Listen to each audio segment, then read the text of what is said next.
Hello, everyone, again. My name is Janine Koden. I am a somatic trauma coach and narcissistic abuse specialist. Today, the topic is why narcissistic relationships feel like destiny, but they aren't. So, have you ever met someone and within 48 hours you're thinking, wow, this feels like destiny, soulmate energy?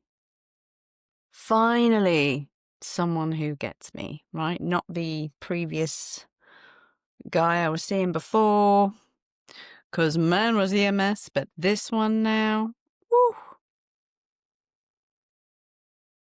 Or girl, for that matter. So let's talk about that. Because most of that time that happens, that feeling is not actually destiny. I don't know if destiny has a feeling. But we've certainly created the language in our heads that say, this is destiny. This is what it feels like. But actually what it is it's your nervous system recognizing chemical cocktail elements that you grew up with. And your body goes, ooh, this feels familiar. Yeah, we've been here before. Which, by the way, is not always a good sign.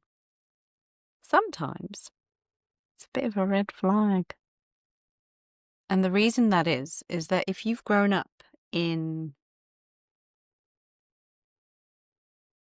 dysfunctional family dynamics, is that a good word for it?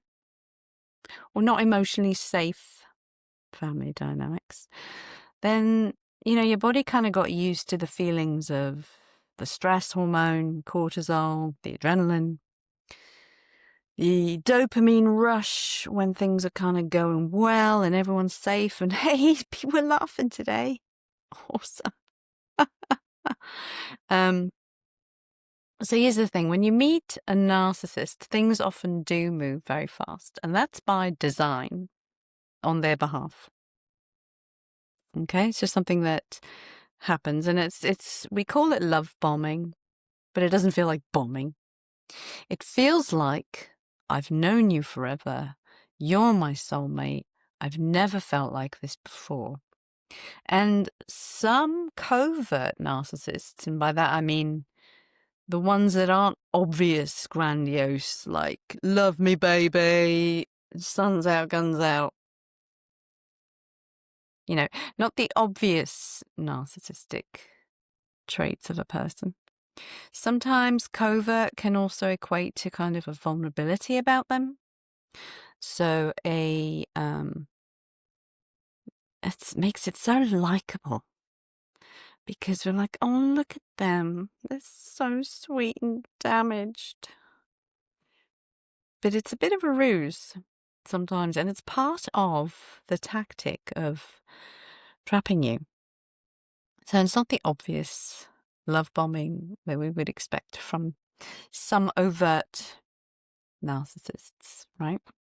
And it feels intoxicating, and your body responds with this full chemical orchestra, like I said, like the dopamine, adrenaline, cortisol, and a little sprinkle of childhood wiring. It's confusing, right? Because how are we supposed to know? Because in the movies, people turn up on your doorstep with a boombox and we all go, oh, it's so romantic. But in real life, you said you needed space and they ignored that and turned up anyway with a blatant, but I love you in your face. And that's not romance. That's kind of boundary violation with a soundtrack, isn't it? So if you grew up in a household where your body was constantly scanning for danger, which your nervous system does 6 times every second, by the way, and that's emotional danger, not always necessarily physical, then chaos kind of feels like home. Silence feels like danger. Overwhelm feels normal. Intensity feels safe. So when someone arrives with the emotional fireworks and your nervous system doesn't say red flag, it says, yes, it's our people. This is why the connection feels so deep, so fast. Not because it's love, because it's familiar. And familiar is not the same as healthy, I'm afraid. And then the shape-shifting begins. Okay? You start bending yourself into emotional origami to keep the peace. You become the easy version of yourself. The less demanding, the more understanding, the I'll just hold everything together one.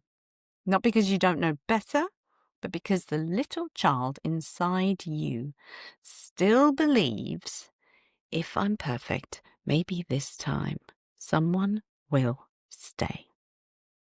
Maybe this time I'll be loved. And this is how trauma bonds begin. Through hope, not stupidity. So what does the narcissist actually want? This is an uncomfortable truth. They don't want you. They want your emotional depth, your empathy, your compassion, your softness, your sensitivity. They want the beauty of your inner world because they cannot access their own. And they siphon it right out of you like a vacuum while giving you crumbs in return, perfunctory reciprocity. They lap it up. Then they give you just enough to keep you hooked on the memory of the person they used to be. Remember? I showed up with the boombox and I said, you are the girl for me or the boy for me and you are my everything. Do you remember that? I mean, ignore all the gaslighting, removal of your soul behavior since then. But here's the thing. You cannot fight with a narcissist. Ever. Because if you nudge them with your fingertip, they come back at you with a metaphorical baseball bat. Their tolerance for criticism is below zero, with negative numbers. Math doesn't even go that low. So what do? You stop engaging. Gently, quietly, calmly. Not in a way that ignites them, but in a way that protects you, your nervous system. So if you're having one of those arguments, and they're like, I didn't say that, you're crazy, da da da. And you're literally sitting with the message, with the words that they wrote that validate the truth, and you put it in their face, and they're like, dude, that's not what I meant. I don't know what you think I meant by that, but you took that the wrong way. That's on you. Why are you always making things so difficult? Why do you always have to ruin everything? Stop fighting that, because you will not win. And the reason I say this about not being able to fight a narcissist is that they cannot lose, and they will go to levels that you are just not willing to stoop because you have compassion and empathy and the idea of the other and what they experience, and they do not. And that's the reason they're tearing you down in the first place, is because they want that. They're jelly. They want that. But they can't have that. So the only thing they can do to keep them feeling grandiose is to tear you down. Because if you're a mess, if you look unhinged, then they can be like, yeah, I'm all good, man, because I am cool as a cucumber. And they're cool as a cucumber because they don't get upset about hurting other people. And that is a sad truth. Okay? And you cannot fight them. Don't fight them. Take your power back. Try and say something like, maybe we just see this differently. Or let's just leave this here. And then remove your emotional energy from the situation, because your feelings, your empathy, your depth, that's the fuel they run on. Stop feeding them. Take your power back. And the magic is that they can't take that away from you. You still cry at Christmas adverts. Music still hits you right in the chest. You still get that overwhelmed by kindness feeling that empaths are blessed to have, because it is everything about being part of everything. The universe and life is all that. Congratulations, because you survived with your emotional beauty intact. And a narcissist didn't take that from you. Life didn't take that from you. Your sensitivity is proof that you didn't lose yourself. You didn't harden. You didn't become them. You stayed compassionate. You stayed soft. You stayed you. And that is your superpower. Okay?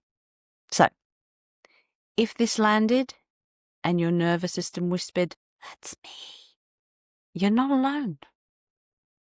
This is exactly why I do what I do at Coded Limited, helping you understand the patterns, reclaim your power, and come back home to yourself.